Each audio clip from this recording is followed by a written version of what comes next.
Hi friends, இன்றைக்கி எங்கள் வீட்டில் சண்டேங்கிறதுனால சில்லி போட்டுட்ருந்தோம். அப்போ என் ஹஸ்பண்ட் வந்து வெறும் சில்லி மட்டும்தானா, கொஞ்சம் அப்படியே சிக்கன் மஞ்சூரியும் செஞ்சு கூட அப்படின்னு சொல்லிட்டு கேட்டார்.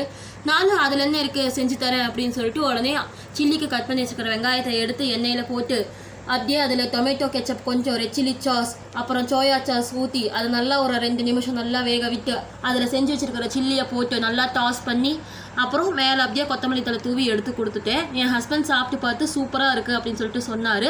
இந்த சிக்கன் மஞ்சூரியன் ரெசிபியை நம்ம இன்னொரு வீடியோவில் ஃபுல் வீடியோவாக பார்க்கலாம். மறக்காமல் நம்ம சேனலை சப்ஸ்கிரைப் பண்ணுங்கள். பாய்.